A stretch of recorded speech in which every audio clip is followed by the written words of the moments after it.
Good morning, everybody. Welcome to the stream. We have some very awesome, exciting stuff to talk about today. Some really cool stories actually came out today. And I know that I said yesterday there was a big announcement happening today. That's been moved to tomorrow. I didn't get all of the work done that I needed to do.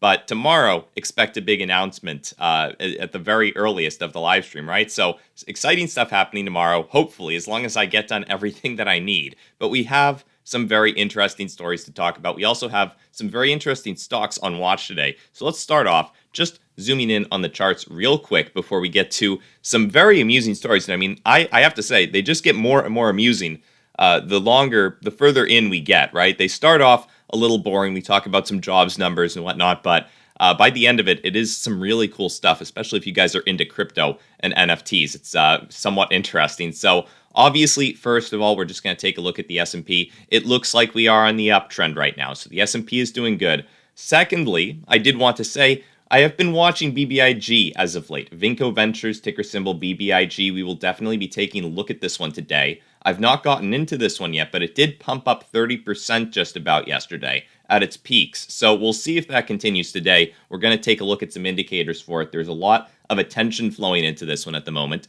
Obviously, we got Sundial on watch, and then DWAC has been doing incredibly well, getting up to highs of $73 in yesterday's after hours. So really cool stuff for DWAC. Now, the first thing that we need to talk about, and good morning, Rocky Mountain Gobblers, Zach Taylor, Sub-Zero, Antics, and BB. Good morning, everybody.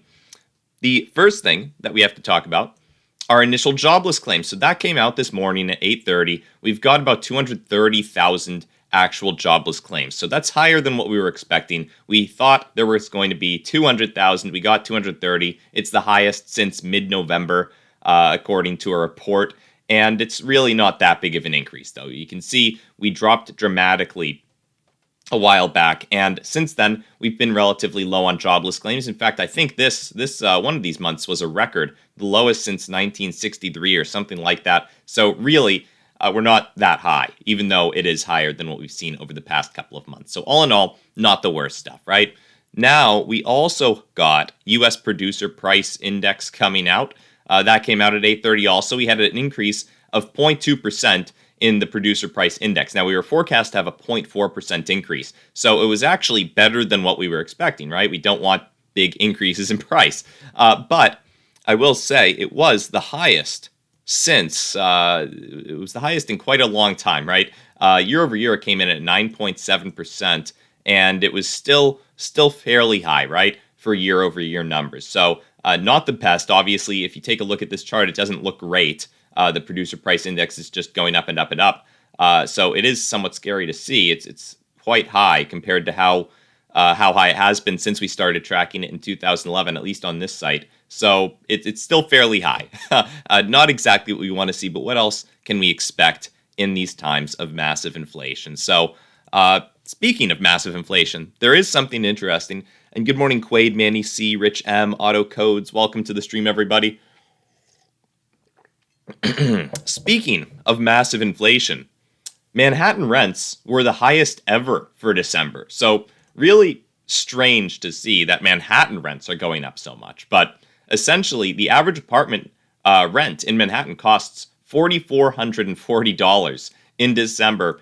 And that's not the actual statistic, right? The actual statistic for the highest levels recorded in December are the effective median rent rose to $3,392, the highest level for December on record, the report says. So essentially what happened in New York is during the peak of the pandemic, a lot of people wanted to get out of the big city, and rents actually went down massively, right? So Manhattan rents plummeted during the pandemic. A lot of landlords were losing money on apartments that they used to be making a ton of money on. And now it looks like, as people are moving back, these landlords want to start, they want to forget about the COVID discounts, and they want to start making back some of the gains that they lost during the past year or two. So unfortunately, a lot of people, if their leases are coming due at this point, a lot of people are getting priced out of the Manhattan market because the rents are going up so much. So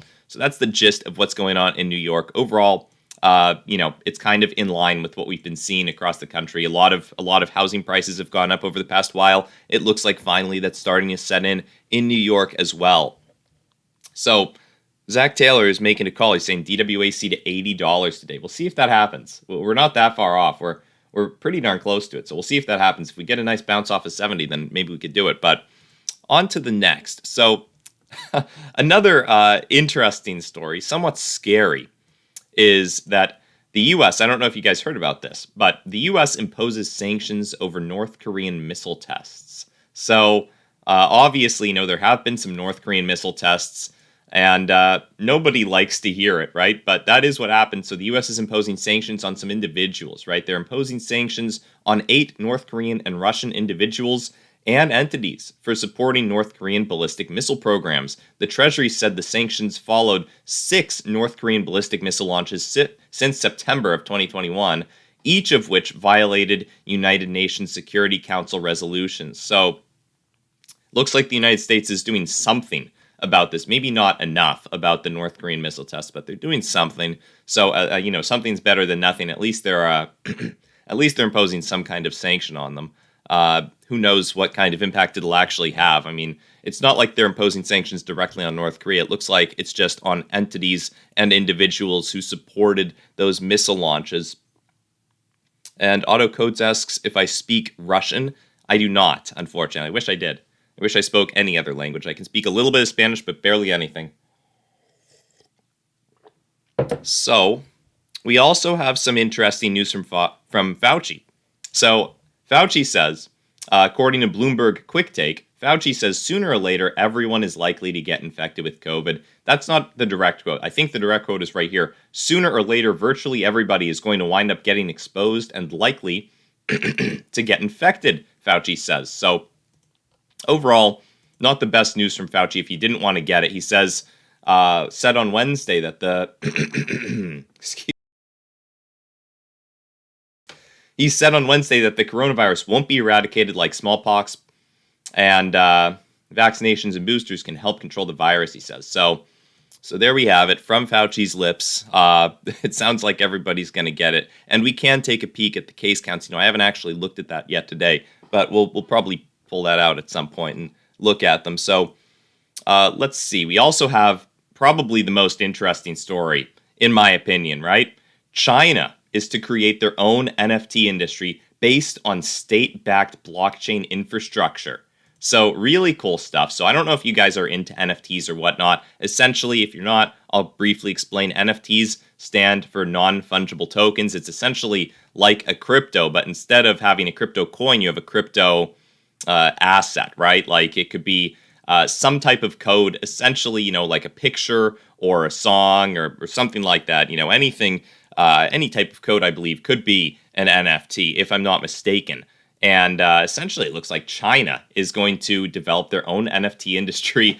And we had an interesting quote here. So here we have, who is this speaking? Someone. So China's state-backed blockchain services network plans to roll out infrastructure at the end of the month to support the deployment of non-fungible tokens, a major step to creating a Chinese NFT industry that is not linked to cryptocurrencies. So obviously, China doesn't like cryptos. They don't like Bitcoin or Ethereum because it kind of takes some of their power away, right? They don't want people using money that they don't have control over. So they don't like cryptos, but they do like NFTs, apparently. At least they seem to. If they're going to be rolling out their own, it seems kind of like the thing you wouldn't want to roll your own out of because depending on how these are rolled out, I assume at least, if they're rolled out like normal NFTs, then they wouldn't have control over these either, right? They would have no way to seize these or whatnot. So, maybe they'll develop it in a different way so that they do have some form of control over it. We'll see what happens with it. But from the sound of it, it still is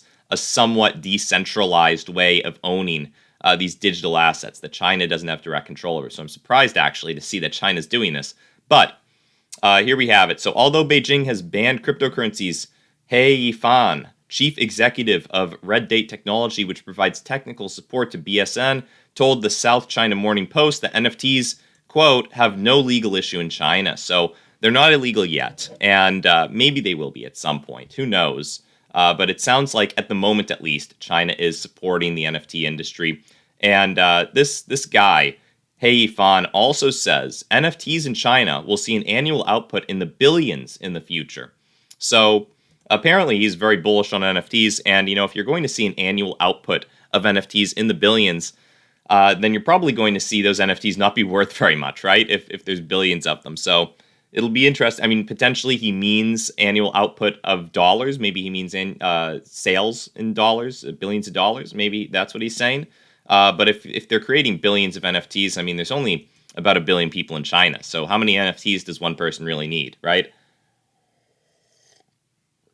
Regardless, it was an interesting story, I thought, that China is going to, even though they don't like cryptos and cryptos are banned in China, they're still going to support NFTs. So I thought that was interesting to see.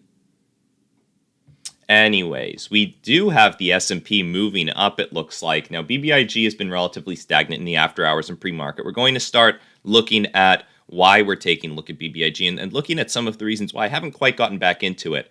But essentially, we'll pull up the short interest first. And you can see both one of the calls to why people want BBIG, why people are pumping it up, as well as why we might have to worry a little bit about it, right? So you can see that we have the short interest overlaid with the price on this chart. So obviously, in the past, this thing pumped up pretty massively. In fact, we'll take a look at the past year.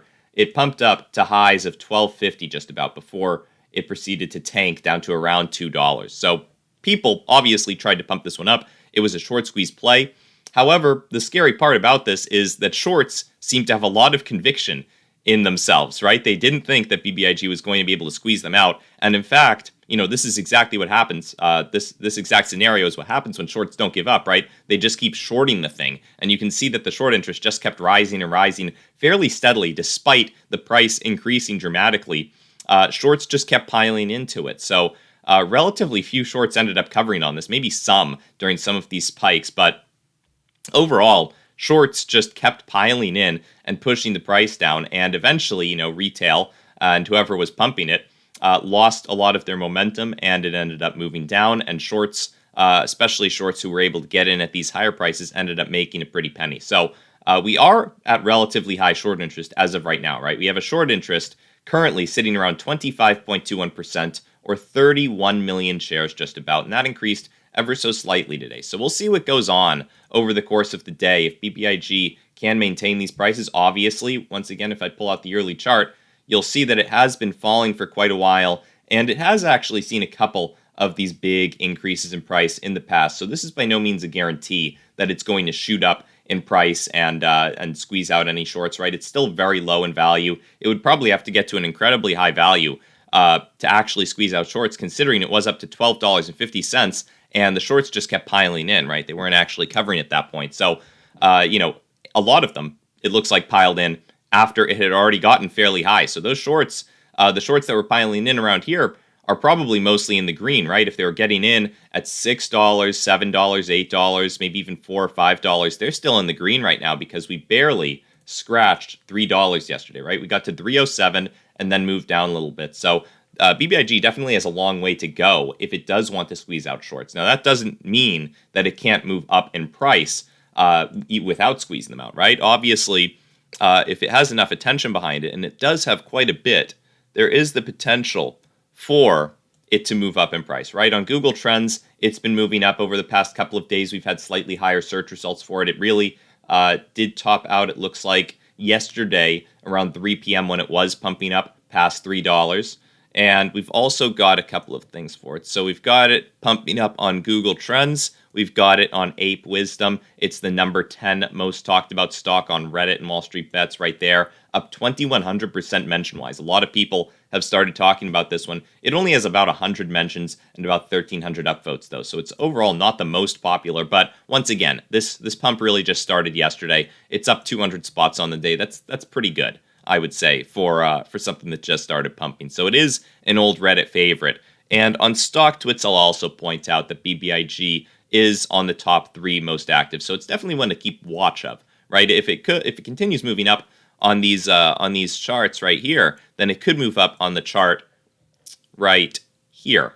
So we'll see. If it gets enough attention, it could be a potential play. But Let's see. Zach Taylor says, just sent you updated inflation chart. Oh, I will definitely be checking that out. Now, guys, while I do check this out, please note that we currently have about 75 viewers of the stream and about 21 likes. So let's try to pump that up just a touch. It's much appreciated, guys. It does help get the stream out to some additional people. So if we could pump it up just a touch, that would be much appreciated. So let's see, Zach. I'm looking in my email right now. Hopefully, there we go. Real inflation, Zach says. All right. So here we go. Apples to apples comparison of yesterday's inflation number. Blue line is using the same way of measuring as they did prior to 1990 when the BLS adjusted its depressed headline numbers. Also, these numbers are backwards looking, which means that they measure at beginning of December and are even worse now. And the picture, unfortunately, I'll show you right here. Let's pull up the main cam, the face cam, but I don't know if it's just my internet or what, but the picture is just a... Nope, there we go. It just popped up. Okay, cool. So let's not show Zach's personal information here, but let's, here we go. Here's the chart. This should be it. I wish I could zoom out a little bit. Let's try to get this the right way. Maybe I should just pull it up on the computer. All right, I'll just pull it up elsewhere. I'll pull it up on a different tab real quick. So hold up. We'll get this thing. Any second now. So here we go. Okay. Here it is. So here's the chart. It looks like, what is this? So this is, okay, yeah. So here's how I believe, what is this? How they used to track the CPI, and then how they started tracking it way back when. The red line is how they started tracking it more recently, right? That's what showed the 7% figure. How they used to track it looks like it would put us closer to 15%. So hopefully that is coming through. Yes, it is. Awesome. So thank you for that, Zach. That's looks like someone went back and did the math and figured it out. And it's a scary picture to see that we've got this much inflation. So, so scary to see. A lot of inflation out there. Quite a bit. And Silver says, Rob needs 350 more subs, then possible format edition of end-of-day trading video. Very possibly. I would like to do that quite a bit.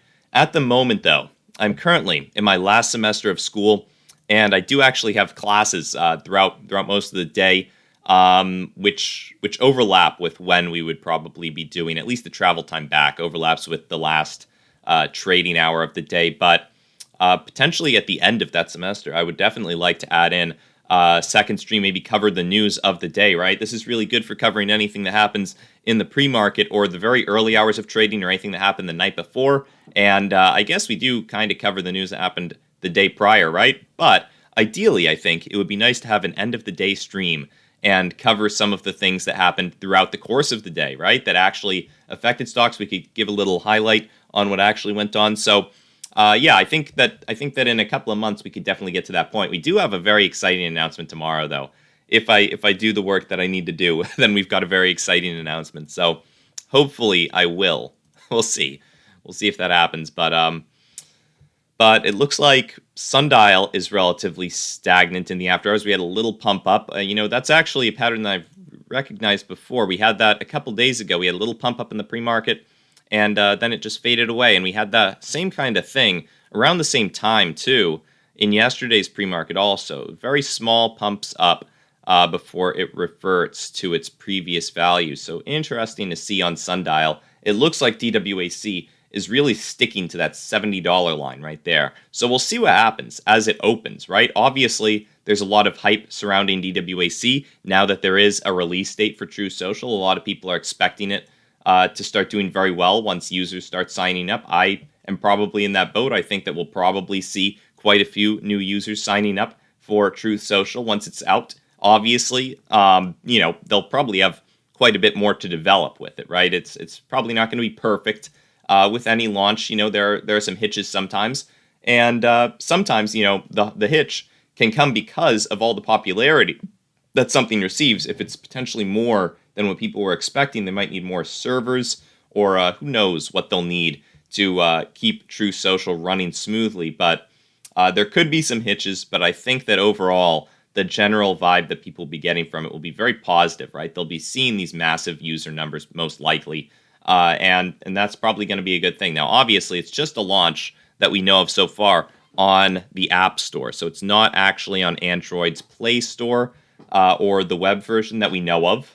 That the only confirmation that we've gotten is seeing that App Store listing. So we'll see what happens with it, right? Obviously, I think I don't know how many people use iPhones. I don't use an iPhone, so I won't be eligible for it, but we'll see what happens with it. Hopefully, they'll get the web version up, the Android version up. I'll be excited to see those in action.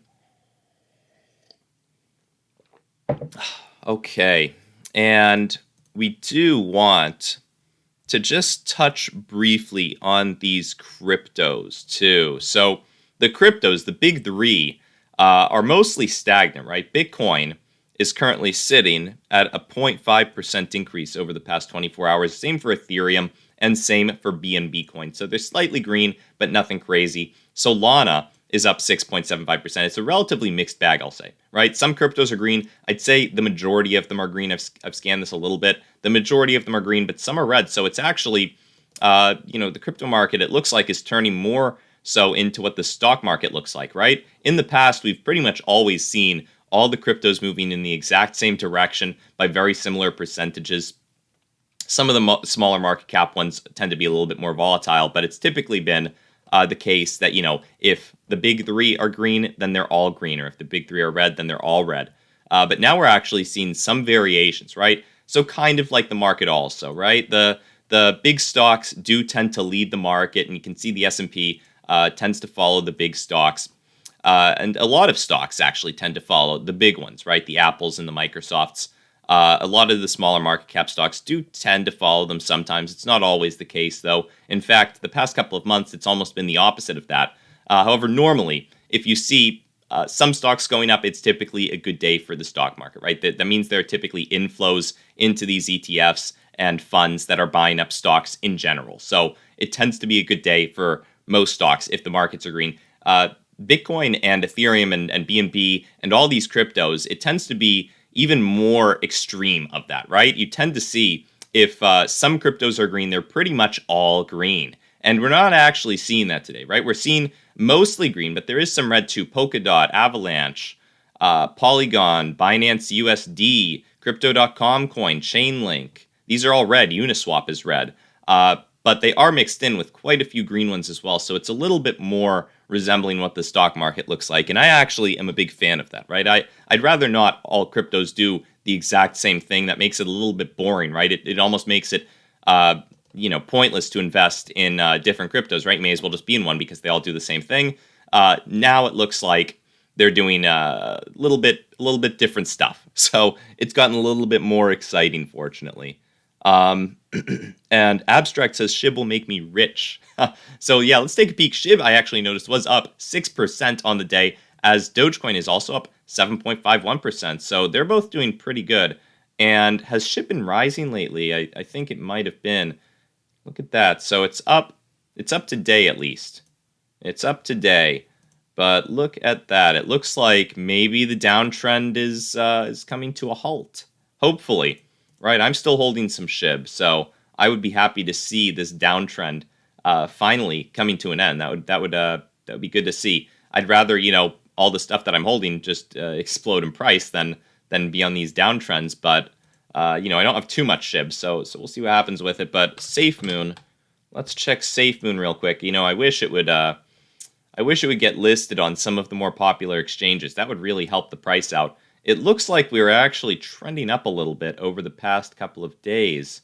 So maybe SHIB or SafeMoon, maybe SafeMoon is on the way up again. We'll see. We'll see what happens with it. It looks like a lot of volume's coming in at the very least. So good stuff to see. I did notice towards the end of yesterday that we were getting some significant volume. It looks like that continued today and potentially will make new records on the volume as of late, right? We wouldn't have to get that much higher. We'd only have to get to about $4 million in volume a minute or something like that. So good stuff. Good stuff. We can probably probably do it if there's good enough news for SAFEMOON. Now, let's see. For those of you who just joined, Kenneth Holmes just said, we are going to have some action today. Got a feeling. I hope so. I would like to see some action. It tends, I mean, at these low valuations that we've seen a lot of these stocks fall to, any action must be good action, right? We're probably going to see some in the near future because these stocks, like Sundial, looks like it's been stagnating for the past while. And when a stock stagnates, especially a stock like Sundial that has all these catalysts coming up for it, and has had so much good news in the past, it could take off one way or the other, and I don't think it's going to be to the downside. So we'll see what happens with it when people finally start moving it one way or the other. I think it'll probably be to the upside and in a big way. And Worlds says it's happening soon. Listing coming in for SAFEMOON. I hope so. That would certainly make it a lot easier to get your hands on. I'm considering making a tutorial on how to get SAFEMOON in the SAFEMOON wallet. I think that would help some people out. I know there are some up there, but maybe it would help to have a slightly newer tutorial out there. So hold on 1 second, guys. I need to turn the fan on. I completely forgot to do that this morning, and we've got the market open in 3 minutes, so stay tuned.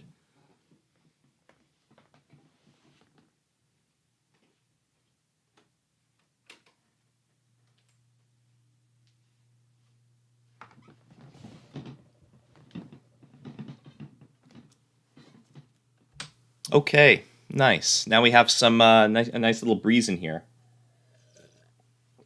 And we've got 2 more minutes until market opens. So hopefully, we will see some action today, like Kenneth was saying. Hopefully that will be the case. It looks like the S&P is starting to get ready for that, right? The S&P is at the highs of the after hours and pre-market, not quite at the highs of the market open from yesterday. We'd only have to go up about $1 in price to get there, though, so we're really not that far off. We could definitely do it. The S&P has done crazier stuff than that before, so I think we can do it. And DWAC really sticking to $70. It does not want to fall below that point, it looks like. Every time we've dipped below, we've shot up decently, so hopefully it will maintain that level, right? Hopefully we'll get to 80 today if we just keep climbing. That would be nice. A lot of people... Is there no sound? Is there no sound? Someone says... PhD Dragon says there's no sound. Is there really no sound? I see sound on my end. Can you guys hear what I'm saying? Nobody's really, okay, we hear you. Nice. I don't know, PhD Dragon. Maybe your speaker's off or something. Yeah, weird. Okay, well, everybody can hear apparently. So thank you. And Mark Solorzan, I can never get the last name, but Mark says, should I sell Robinhood? Let's take a peek at Robinhood real quick. I'll pull it up over Sundial real quick. It's so lousy. So that's the, okay. So it looks like we have moved up over the past couple of days, and I'll tell you about my Robinhood position and why I like it, right? So I made a decision when I got into Robinhood. I decided not to buy Robinhood stock, not to buy the shares, but to actually trade the options on Robinhood. And I did that by going to the January 2023 options and looking, we'll pull up Hood, the January 2023 options and looking at some of these strike prices. And I actually sold it a bit ago. And what I ended up doing was selling the $20 puts for around $7, right? So they're sitting around that value currently if you get in between the bid and the ask. So I sold them for around $7.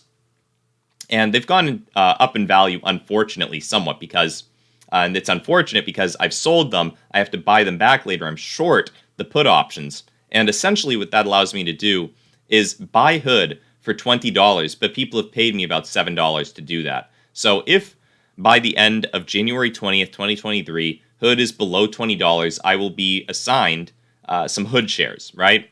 Now, obviously, since I'm getting that $7 payment to buy those Hood shares, I'm really buying Hood for about $13. So we've yet to get to the point with Hood stock where I'm actually losing money on that trade. Now, obviously, I have to hold those over the course of 2022 into 2023, but I think that over the course of the year, Hood can probably move back up, right? It's been on this downtrend for a bit. It's been on a downtrend, as have a lot of stocks since its big run-up, but I think it's probably gotten oversold. I think that below 20 is probably pretty darn cheap for Hood stock over the long term, right? I'm expecting that we'll have a big rebound. Now, obviously, it's not a profitable company, so we could go lower, right? There's no reason we couldn't. The past two earnings calls haven't been great. User growth has definitely been slowing down since the IPO, since really Dogecoin started garnering a bunch of users for it. But I think that we can probably come back during the course of 2022, especially if we start getting a big rally in the smaller market cap stocks. I think a lot of people would start investing again, opening up new brokerage accounts. A lot of that would probably flow into Robinhood. So we'll see what happens with it, but I'm not too worried about it. And, obviously you have to make your own decision on whether or not you buy or sell. It looks like it just fell quite a bit during the market open. So, I'm not too worried about it, though. Since I'm in a certain position with it, right? I don't have to worry too much about what's going on with it. But look at this. So we've got a couple of things happening. SPY moving up. BBIG up 5% from close. It looks like it is certainly getting quite a bit of attention. DWAC just got pushed down below $70 on a big red bar, a massive red bar, actually. We'll see what it got pushed down from 71 to 68. So we'll see what happens if it can come back.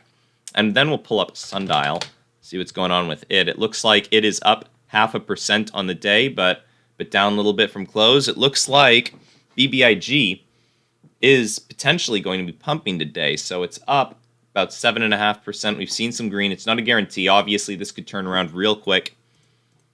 Let's see. Let's see what we've got. So, scary thing that I just noticed is that on StockTwit's top trending, so this isn't the most active, this is just the trending tickers, the ones that are growing in popularity the quickest. We've got, as number 3, SQQQ. So, shorting the market is the third top trending thing on StockTwits. Scary to see that, considering the SQQQ is red at the moment, right? So that is not ideal. Not ideal seeing that people are considering shorting the market right now. Let's pull up the QQQ over SPY real quick and see what's going on with it. It looks like we're on a decent recovery with the Qs. So, hopefully it doesn't turn into a big red show for us. I mean, obviously that would present better buying opportunities. But at this point, I think people are ready to see the markets just keep going up, right? We've been going through that period of growth for so long. That's what Powell wants. Why not let it keep growing, right? Obviously, inflation could definitely get in the way. It could definitely get in the way, but nobody really wants a market crash, right? Some people might be expecting one, but that doesn't mean it's what we want. So,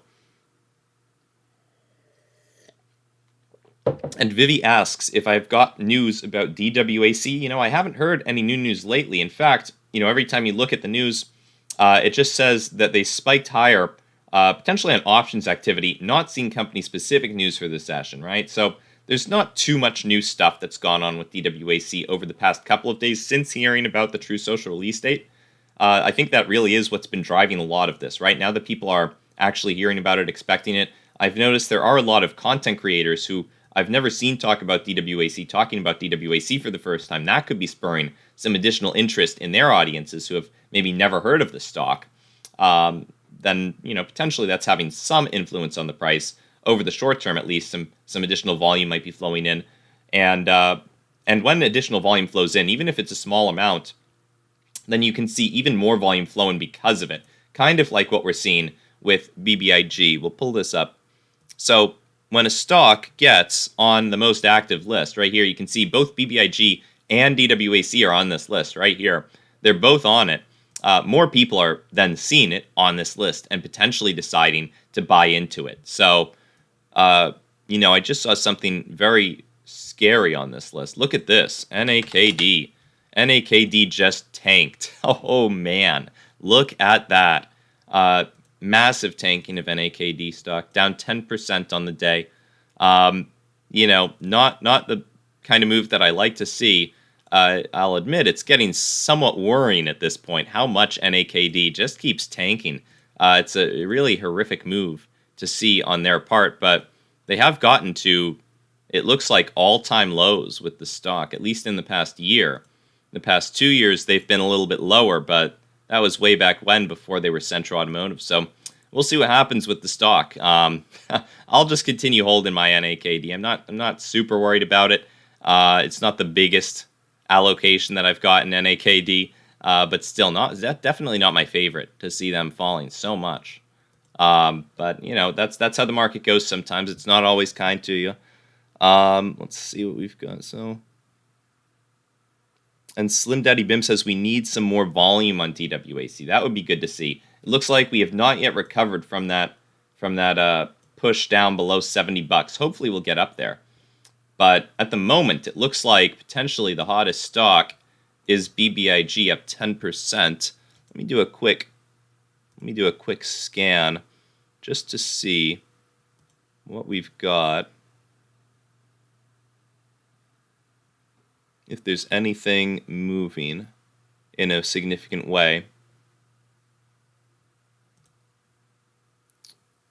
Just doing a quick scan here to see if anything is pumping up besides BBIG. Just using FinViz to scan the performance today. Up, all right.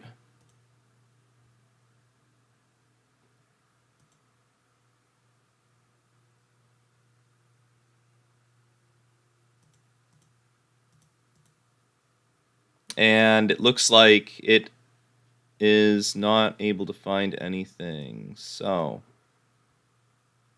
let's see. Okay, the changes just haven't come in. So FinViz, unfortunately, it's a little bit slow. It's not able to run the scan, but let's see what we've got going on Reddit. Okay, so hey, look at that. We have moved up a little bit with BBIG. We're now number 9. So a couple more mentions have flown into BBIG. Looks like it's still gaining some popularity. Obviously, once again, guys, this could come down at any point. We've seen a lot of these little pumps. Not saying it will, right? This one, it could be different. It looks a little different, right? We did actually get pretty low, potentially a little oversold on it. We could go up fairly high, right? I don't know if this is the big short squeeze everyone's hoping for. You know, people have been hoping for it for a long time. And I will say, it doesn't look like shorts are willing to let go of this one. You know, in fact, short interest has increased by about, looks like 8 or 9 million shares, even when BBIG was down in the 2s. So shorts really don't like this one. Now, they've still got, I will say, this hasn't happened yet, the Tyde dividend. For those of you who don't know, the Tyde dividend that BBIG eventually plans on doing that seems to have just kept delaying over and over.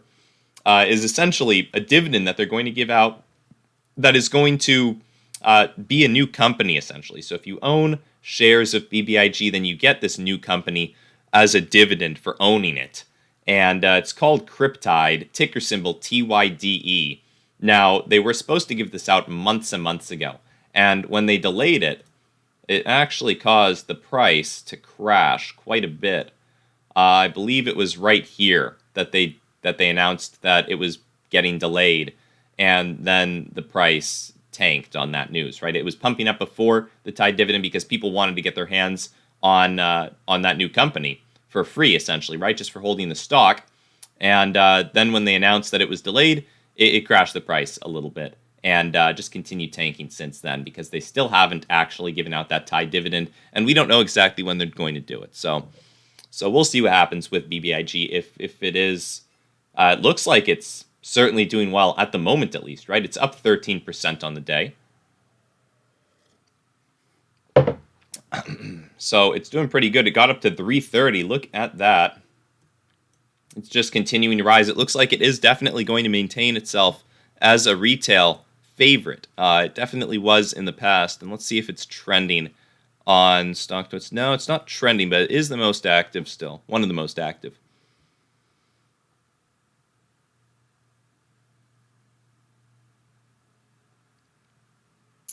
Yeah, and Rocky Mountain Gobblers can't believe NAKD is tanking. I think it's crazy, too.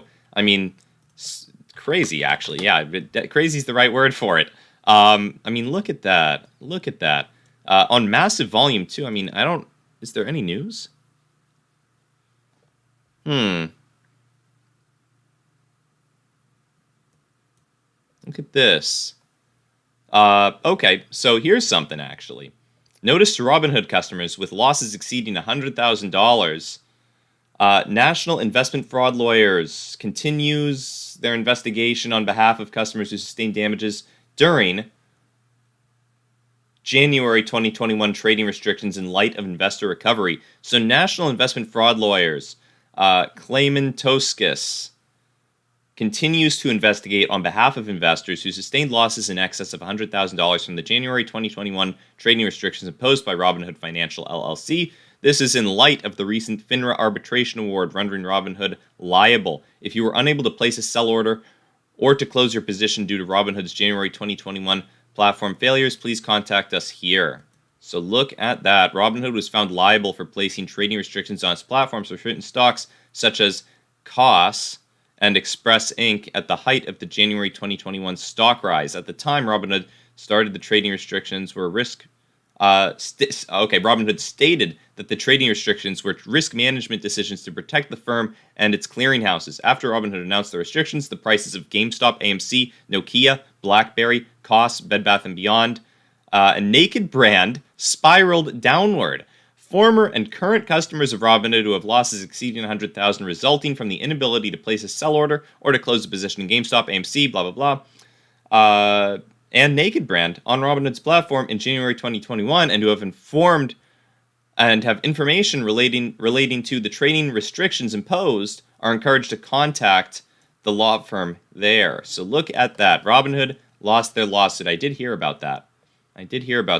Lawsuit loss. So looks like that news hasn't quite saved NAKD. It looks like we're still down on that news.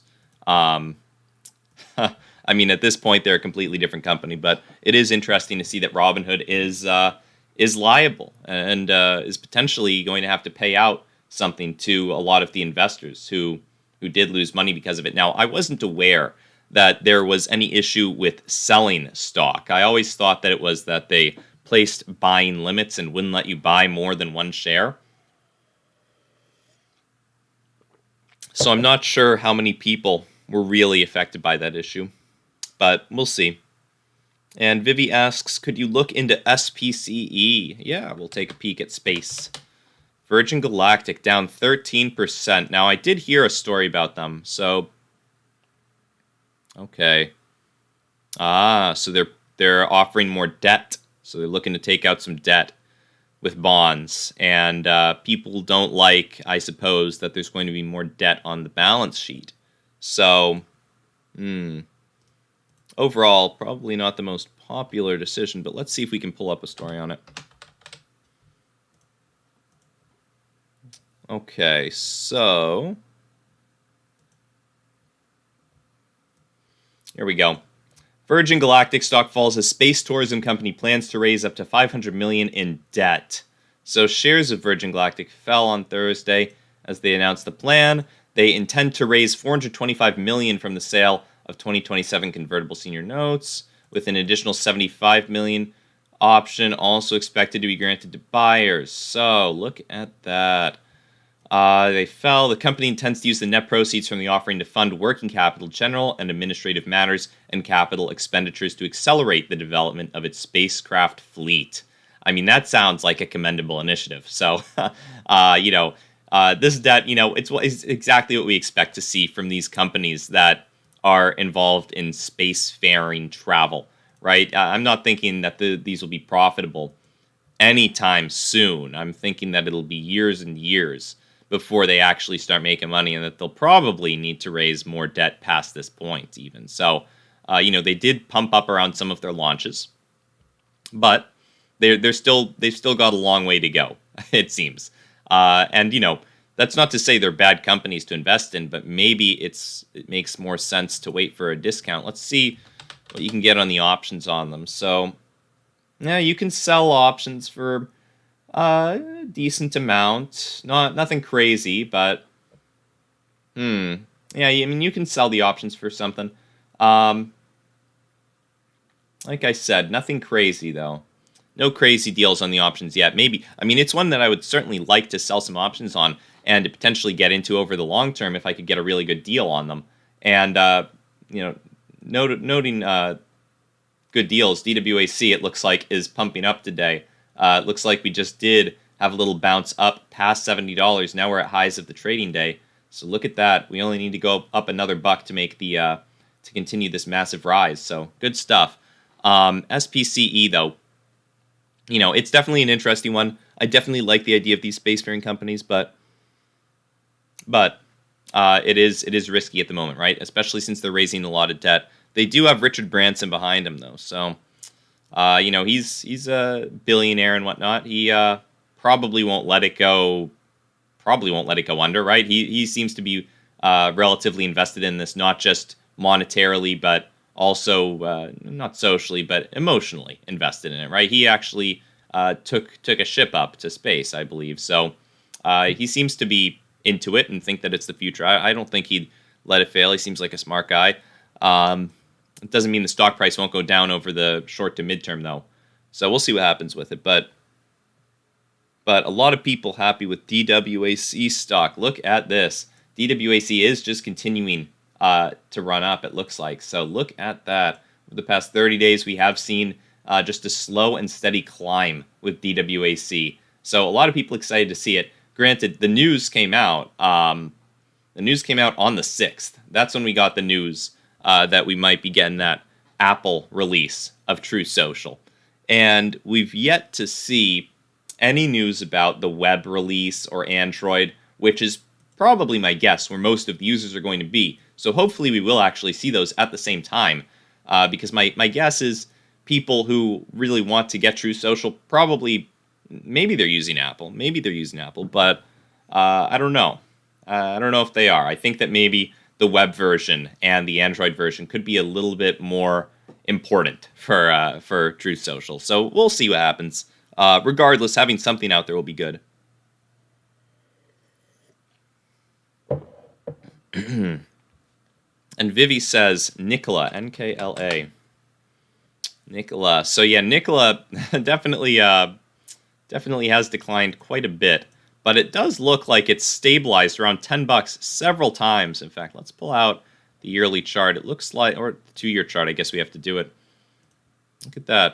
It looks like we've hit around $10 several times and just haven't really been able to break through too significantly, right? We've gotten down as low as 9, but we've pretty much always bounced back in a decent way, come back above 10. So let's see what the options look like on NKLA. Let's see what the options look like. So yeah, you can sell some decent options, but once again, nothing crazy on NKLA. So yeah, they're interesting options though. You can collect some decent premiums, it looks like, but once again, nothing insane. Nothing insane.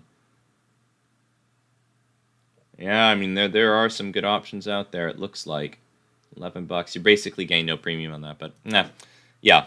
NKLA could be interesting. I'm probably going to stay out of NKLA, right? I think I have enough EV plays, right? Lucid, Tesla, Centro, so I'm probably going to stay out of NKLA. And Abstract says, I think it's something like 3 billion people in the world use iPhone. Oh, yeah, actually, that is true. Let's see how many iPhones are out there.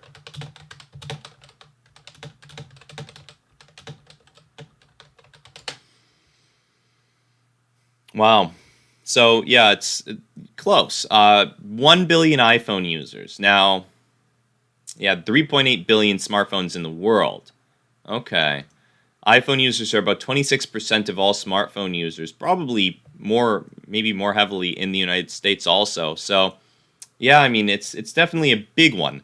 Definitely a big one, but, maybe the people who are into True Social are on the older side. They might not be into, paying Apple $1,000 every time a new iPhone comes out. They might just want to do True Social on their computer or something. Who knows? With the web version. So, who knows?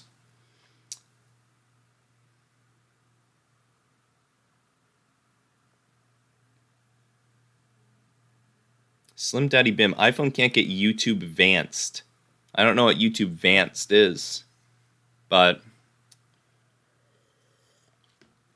there will surely be a lot of iPhone users who do end up signing up for True Social. I think, and we don't know if they'll actually, tell us how many new users are signing up. It'll be interesting to see how transparent they are about the new users and whatnot. Obviously, if it's really good news, then there shouldn't be a reason to hide the information. They'd probably want to disclose it to us and let us know how many people are getting the service. And Vivi says 60% of Brazilians will use Truth Social. Big numbers. Yep. I've heard a lot of good things from Brazil. I've heard people talking about that. I'm not sure why in Brazil specifically, but it sounds interesting. Man, FinViz. All right, here we go.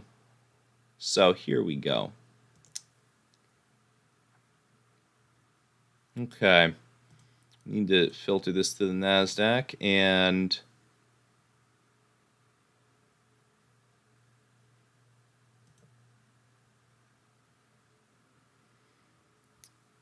okay, so here we go. It looks like how much up is BBIG? It's up 7% on the day. And we're going to pull up a stock screener real quick just to see what's going on. It doesn't look like BBIG is showing up on this screener, even though it's up 7%. It should be around here. I'm not sure what I've done to get rid of it, but let's see. It's not showing up for some reason. It's on what? The NASDAQ. Yeah, it's on the NASDAQ. But the price, let's do over $2 maybe. For some reason, it's just not quite showing up on this screener that I'm trying to pull up. But oh, and Slim Daddy BM says YouTube Vanced is free premium YouTube. Interesting. I've not heard of free premium YouTube. I've heard of YouTube. Here we go. We got BBIG on the list. So look at this. Look at this.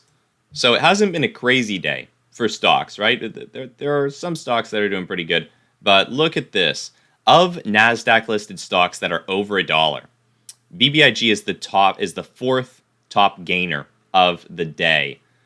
So we've got RSVRW, BTCS, IROQ, and then BBIG in number 4.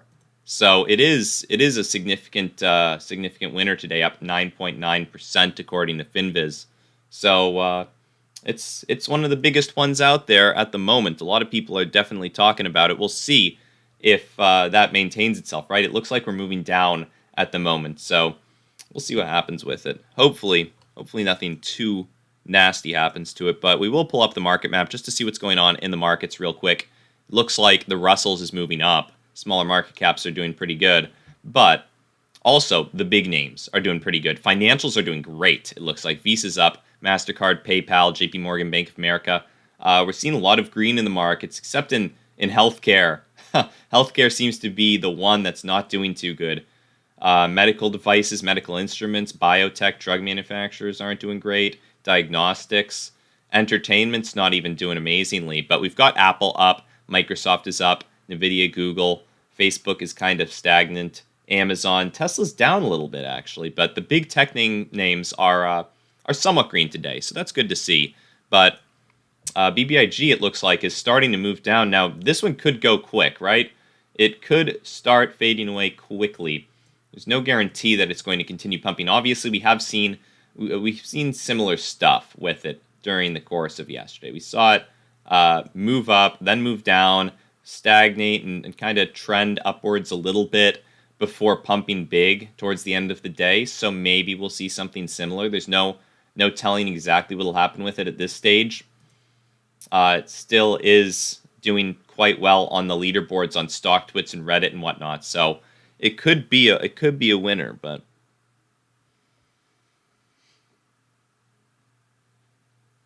and BB says Rumble must be the new thing for 2022. Yeah, Rumble's going to be big, I think. I think Rumble's going to be a big one.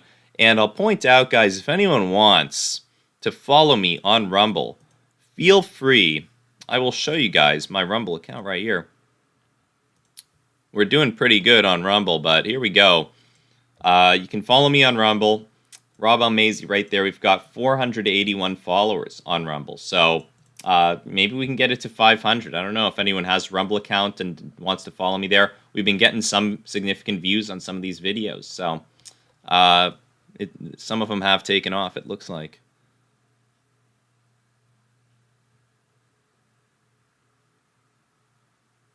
So that's what we've got on Rumble. And I will point out, if anyone is new to the stream and is interested, let me pull up the analytics real quick. I know you guys love it when I pull up the analytics. But here we go. So Silver said it at the beginning. We're only about 350 subscribers away from 10,000. We're trying to get there. We've got 9,653 at the moment. Feel free to subscribe if you want to get more of these live streams. If you're new to the stream, they'll be much appreciated. So feel free to hit that. It looks like BBIG at the moment is continuing to move down. The QQQ is stagnant. SPY, it looks like, is probably stagnant also. But what's interesting is that IWM is moving up. So the Russell's is moving up. We're seeing a lot of these smaller market cap stocks, it looks like, do well. So Sundial, let's see. It looks like nothing crazy from Sundial, just some stagnation, but still green from the close. So it looks like DWAC just made new highs in this uptrend. Look at that, $73.70. Good stuff. Good stuff. Just continuing that uptrend. Zach might be right. Maybe we will get to 80 by the end of the day. Crazier things have happened. So we could definitely see some good stuff on DWAC over the course of the day.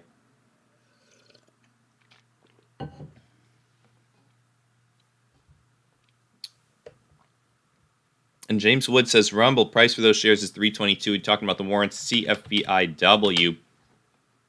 So, yeah, now they're $3.39. So it looks like the warrants, well, I'll pull up the warrants.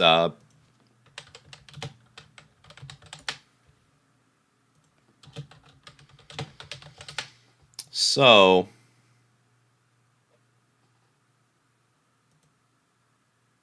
let's see. Okay, so the warrants for CFBI. CFBI, blank check company, blah, blah, blah. Okay, so each whole warrant entitles the holder thereof to purchase one share of our Class A common stock at a price of $11.50 per share. So the warrants are a slightly, potentially higher risk, higher reward play, maybe, right? It seems like right now they're not priced the best because we'll pull up CFBI right here over IWM real quick. Currently, CFBI is trading at $12.50, and the warrants let you buy it for $11.50. Now, you're paying $3 for the right to buy CFBI at $11.50. So, if you add the $3 onto the $11.50 that you can then pay to buy CFBI, that ends up being like $14.50. And you're not even adding on the last couple of cents right here for the warrants. So I don't know if the warrants are a great deal for CFBI. Now we'll take a peek at DWAC warrants, and I believe those are still a different story. We'll pull up DWAC right here. So I'm pretty sure these are, yeah, so look at this. The DWAC warrants also have the $11.50 strike price. However, they're trading for $25. And DWAC is trading for $73. So if you add $11.50 to $25, you get about $36.50. So that's what you can be buying DWAC for with the warrants. Now, it's obviously a pretty good deal if DWAC is going to continue trading at $73. Now, what you have to hope doesn't happen, what you really have to watch out for in that situation is DWAC moving down and ending up trading below $11.50, because then you would lose the entire value of the warrant. The warrants are only valuable if the stock is trading above the price of what they're above the strike price, right? You don't want it to be trading below the strike price, because otherwise you may as well just buy the stock without the warrants. So that does present a potentially opportune deal, right? To get DWAC cheaper if that's what you want to do. Granted, you can't exercise the warrants until I believe it's a month after the merger goes through with TMTG, or a year after the warrants become available for trading, which was sometime in September of 2021. So So Silver says, wouldn't you want to exercise warrants rather than trade them like stock? Yeah. So the thing is, you just have to wait until you can actually do those. So you need to wait until DWAC becomes TMTG, and then potentially up to a month after that, or a year after the warrants started listing. So that's the deal with the warrants. A little riskier, right? Because if any of the stocks like CFVIW did end up trading, or CFVI, I should say, did end up trading below 1150, I mean, the warrants are virtually worthless at that point. So, there's also a lot of potential money to be made, right? If the stock moves up massively in price, you are paying a small price right here for something that should then in the future be worth quite a bit more. So there's some money to be made there, but it's a little riskier. It's very similar to options. And Silver asks, will brokerages ask you to exercise, or is it all on you remembering to tell them to exercise? Not really sure, man. I've not actually held warrants myself. My guess would be you have to tell them to exercise it, right? I mean, yeah, I don't think they would exercise it automatically. Maybe they would. They might. But you should probably tell them. is what I'm thinking. I don't know how the warrants popped up there, but all right, here we go. We'll pull Sundial back up. Okay, so Sundial still stagnant. It looks like BBIG is stagnated. SPY is stagnant. I really like IWM today. Look at this. The Russell's moving up, turning green. Let's see what we're doing on the year. So we're still not super high on the year, honestly. We could be doing better on the Russells. Oh well. I think we can get there at some point. We've got time. 2022 2022 is still young. We still have quite a bit of time to start doing well in the Russells. We are correcting the disparity between the SPY and the Russells today, right? The SPY is up 0.2%, the Russells is up 0.8%. So all in all, good stuff. I'm happy to see it. I'm happy to see that these smaller market cap stocks are starting to come back in a big way. Man, and for some reason it's around 10 that my throat starts to go, but I'll stick to the roof for a little bit longer. It is feeling quite a bit better today, so that's good.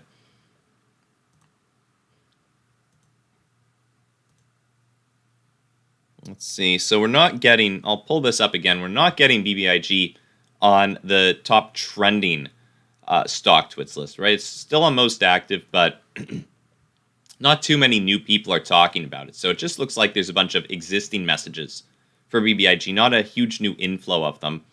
It is up today, but it's not up as much as some people were hoping it would be. Let's pull up the Google Trends data to see what we've got on it. If there's any, okay, look at this. Look at this. A lot of new people talking about BBIG. It looks like we made a record at 9 and are expected to make a new record at 10. We'll see if that actually happens. Obviously, a lot of people are searching for it today. Hopefully we do. I mean, that's what we're going to need, right? We're going to need probably a big inflow of volume if we actually want to see BBIG move up. Looks like that's what we saw towards the end of the day yesterday. We saw a little bit of volume trading beginning of the day yesterday. And honestly, we are seeing quite a bit today. That's what moved us up initially. We've been fading away volume-wise and fading away price-wise over the past couple of minutes. So it's not the prettiest situation, but we could come back. And look at that, DWAC just a couple minutes ago, up to 74.47. Really good stuff. Really good stuff. Flux Force asks, did I see SQQQ? You know, we did see it earlier today. We looked at it. We looked at it on the top trending on StockTwits. Look at this. It's number 5. It was number 4, top trending. But oh, look at the price. Okay. Okay, so yeah, I think they did. Look at that, new 2020. Interesting. I'm sure this is not actually what happened. I'm sure that they did a reverse split on it, because if you look at SQQQ, it perpetually degrades.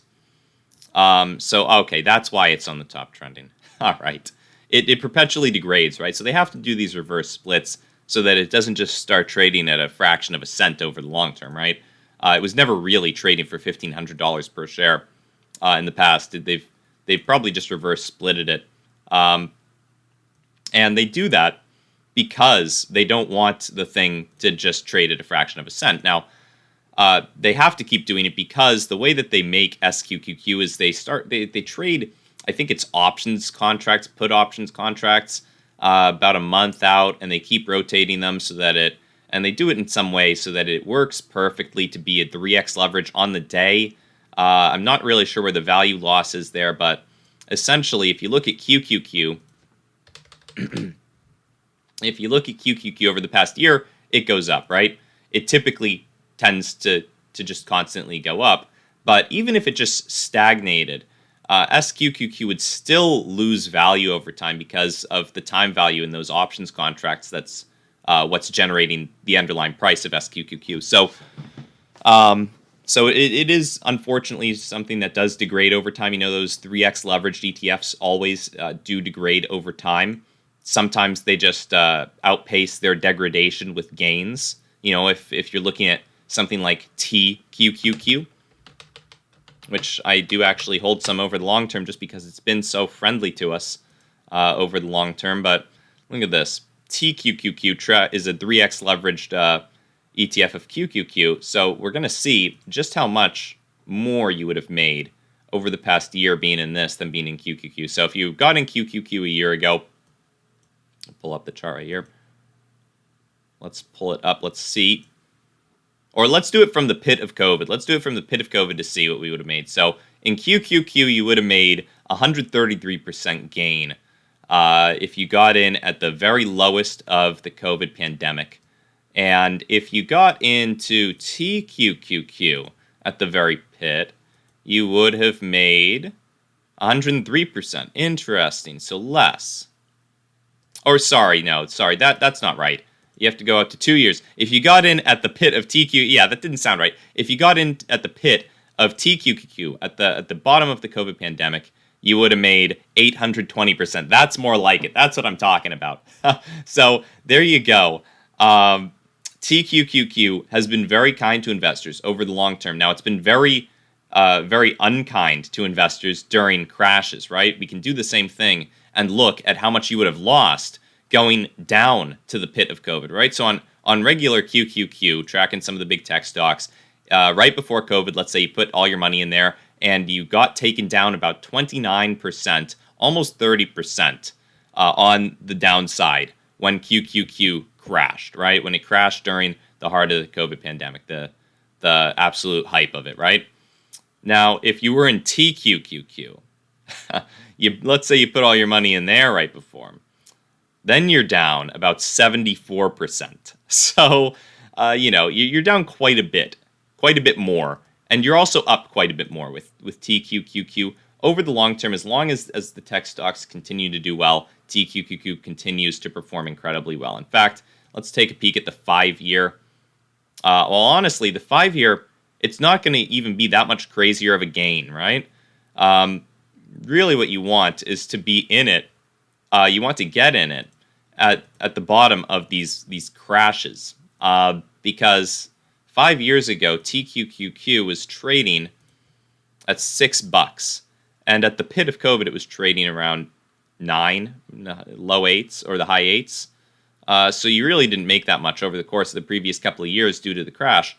Right before the crash, you'd made quite a bit, but that's the point of these leveraged ETFs, right? TQQQ is leveraged to the upside, SQQQ is to the downside, but overall they all lose value over time, just burning it constantly, and they do have to do reverse splits on them sometimes. With TQQQ, they might just have to do regular splits, right? Because it just keeps going up in value. So they got to keep it cheap somehow. In fact, I believe they did that. I forget when exactly, probably right before COVID hit. But it was just doing too good. So all in all, they're not maybe something you want to be in over the long term, right? They're a little riskier to be holding over the long term, but SQQQ can be a useful tool sometimes. Now, obviously, once again, if you were holding this yesterday, you didn't actually increase by 300% in value, right? Sure, the share increased 300% in value, but you have probably 3 times fewer shares, right? They probably took 4 shares, it looks like 5 shares, and crammed them into 1 share, and now it's trading at a much higher valuation. So that's what went on with SQQQ. People are actually up 0.47%, it looks like, on the day. But nevertheless, it hasn't stopped people from running to stock twits and talking about SQQQ, making it the 5th top trending stock. So that's interesting to see. Anyways, let's zoom in a little bit. So, wow, it looks like SPY has started taking a turn for the worst. I should have realized as SQQQ was rising that the SPY wasn't doing too good. We'll pull up Sundial. Sundial is unhurt by what's been going on in the S&P. It's also not been helped too much by what's gone on in IWM, unfortunately. Let's see, DWAC looks like we're taking a little breather on this uptrend, but hopefully we will resume it soon. Let me check and see what my options are doing on DWAC real quick. I'm curious. Let's see what we've got on DWAC.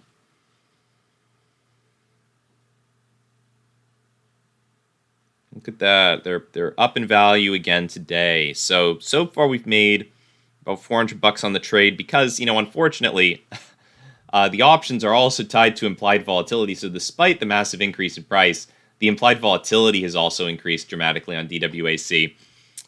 So the options are kept at a somewhat high valuation. Really, they should have probably dropped in value quite a bit more, considering that we've risen about $20 per share with DWAC. But over the long term, right, as long as we stay at these prices, the options pricing will move to reflect that. So I'm not too worried about it, right? This is more of a long-term play anyways.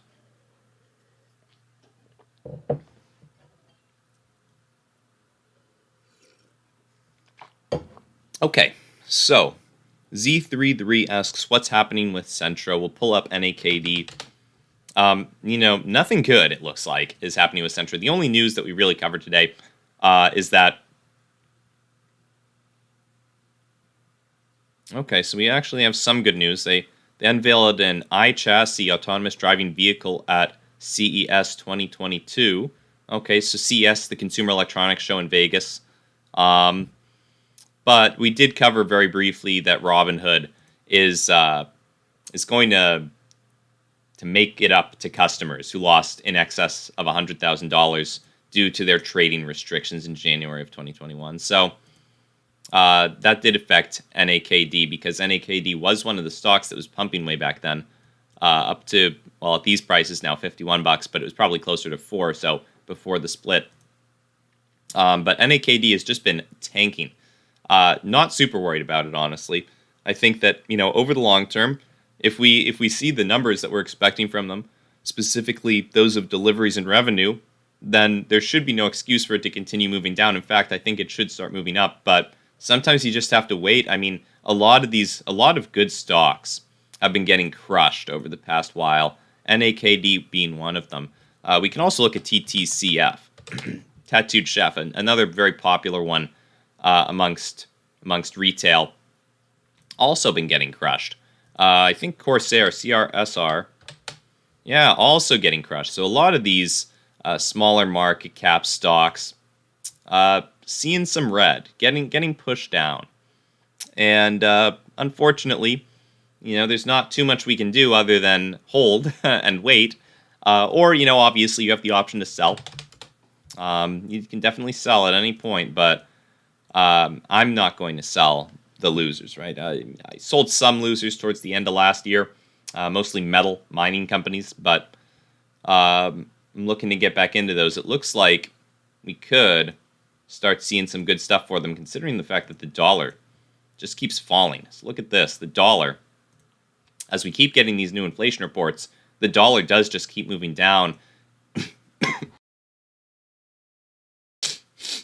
And it looks like the dollar is potentially on its way to new lows. So if we do get below, first we'll have to get below 92, then we got to get below 90, but it has been on a rise that hasn't made a lot of sense to a lot of people, especially considering how much inflation there's been over the past while. The dollar's just been strengthening too much. Now, granted, I will say, one of the potential reasons why is that it's not just the US dollar that got printed a ton. Well, we'll try to pull up a statistic on this.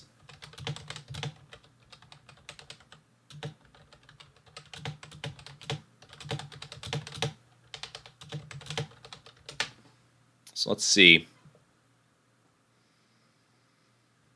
Let's see if we can find this.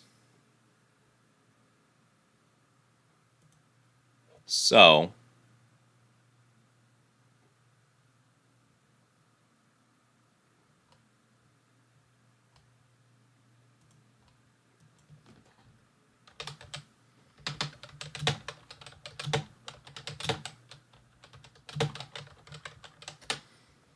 let's see if there's a nice chart that we can find. Okay, here we go. This could be it. Is the United States on this list? Let's see.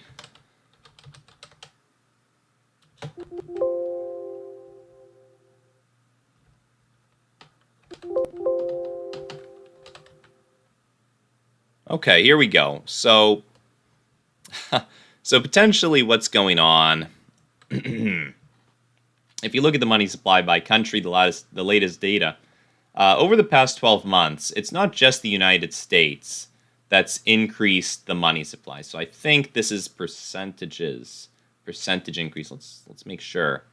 Yeah, so look at this. So I'm pretty sure this is a percentage increase. Maybe. 12 months change, right? So all these countries are printing tons and tons of money. Let's see if we can find where is the United States on this list. It's somewhere. Here it is. It's here at 12.7% over the past 12 months, it looks like. Over the past 22 months, it should be closer to 80%. But basically, it's not just the United States that's been printing money, right? That's the point that I'm trying to get across.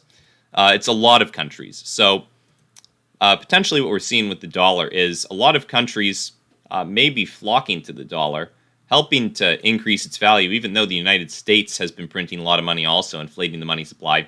There might just be a lot more demand for dollars because all these other countries are doing it too, and none of their currencies are the reserve currency.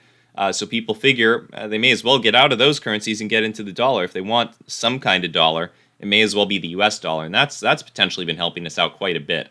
So, you know, it's understandable. Maybe that's why gold hasn't been moving up as much. It seems like nobody's really flocking to gold, but that's too bad. So we'll see what happens with it. Gold has not had the best year, right? It's been kind of stagnant. It's been less volatile, certainly, over the past couple of months than the first couple of months of 2021. It was really moving around quite a bit back then. Now it's kind of slowed down, and if you look at the 2-year chart, it really isn't the best. It could be worse, but we'll see what happens with gold. I'm not expecting anything crazy at this point. You know, it's disappointed me so many times in the past. It looks like maybe people do flock to crypto a little bit more than they flock to the metals. It's sad to see. I mean, I like crypto too. I'm holding crypto too, but it's interesting at the very least to see that they are much more willing to move into crypto than they are into gold. At least it might be a little bit easier potentially. Wow. And Silver says, did anyone see China shut down their third city? Let's see.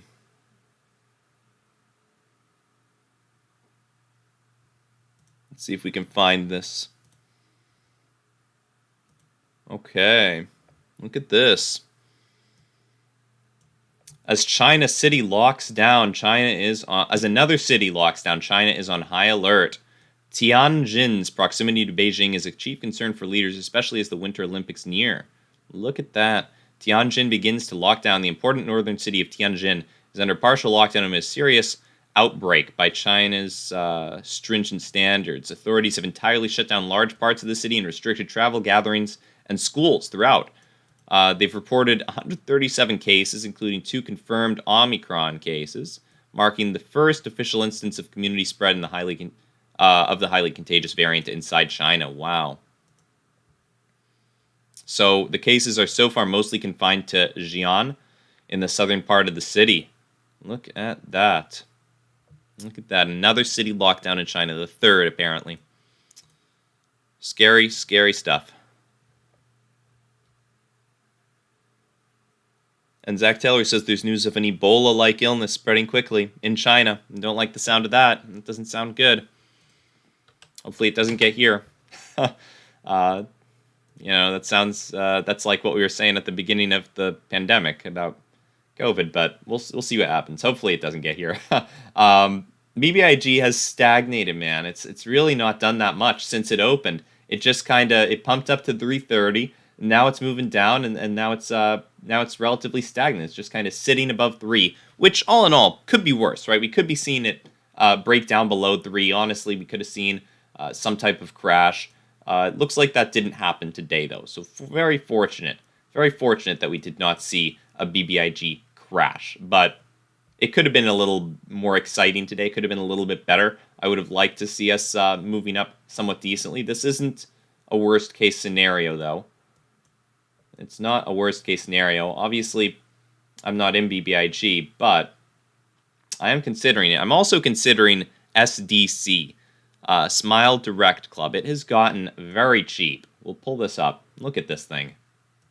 It's currently trading at $2 right now, threatening to make new lows below $1.98 on the day. It's down 1.21%, but it was up at $16 not even a year ago.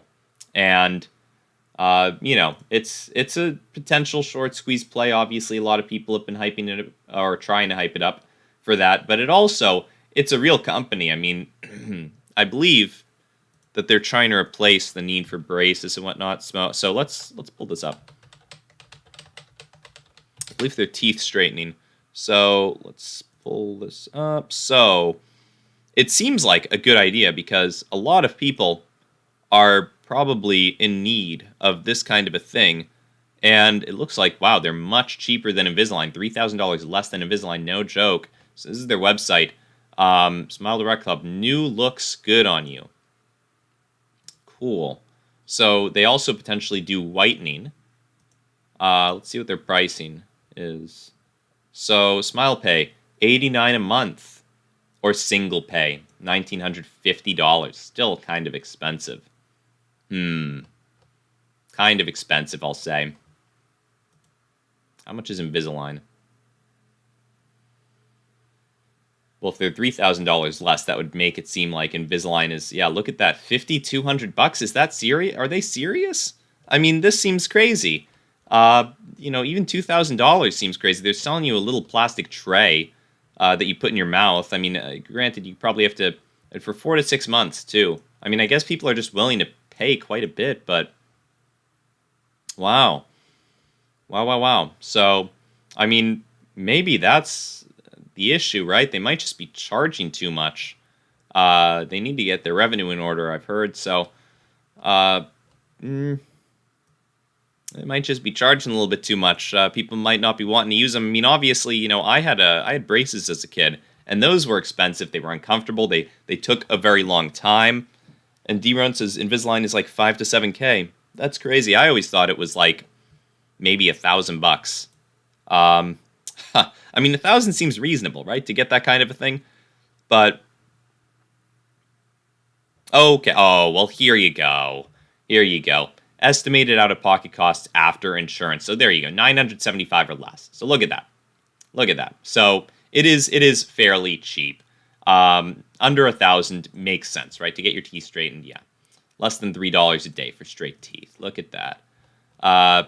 Not bad, actually.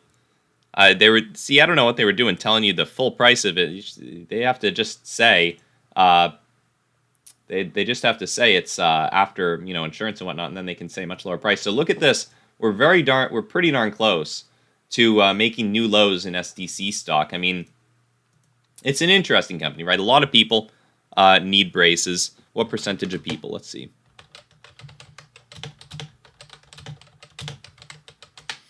Let's see. Look at this. The percentage of people that need braces to treat functional problems is around 45%, and even more still may need braces for hidden problems.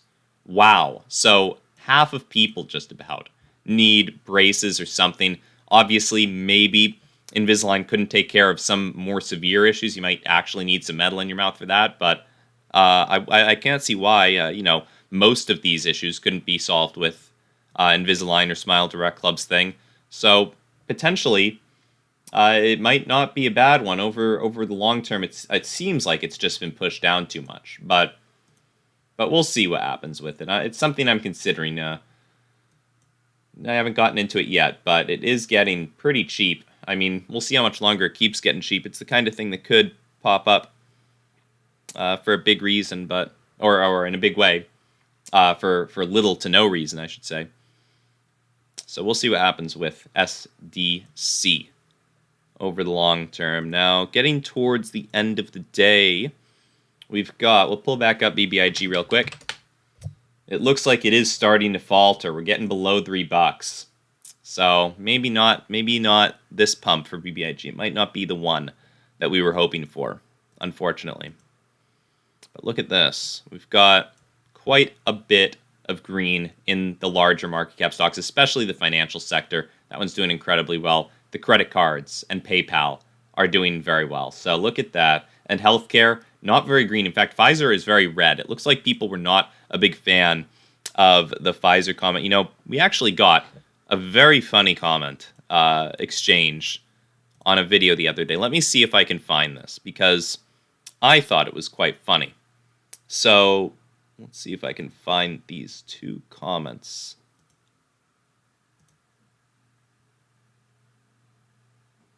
Let's see. It was pretty funny stuff. So here we go.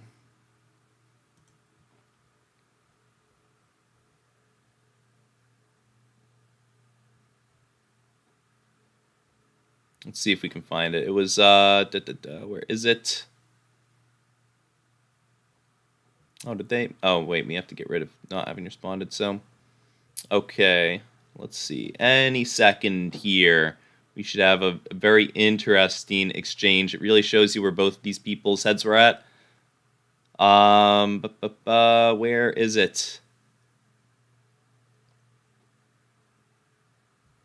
Where is it? It's hiding from me. So held for review, maybe? No. Let's Control F. Okay, here we go.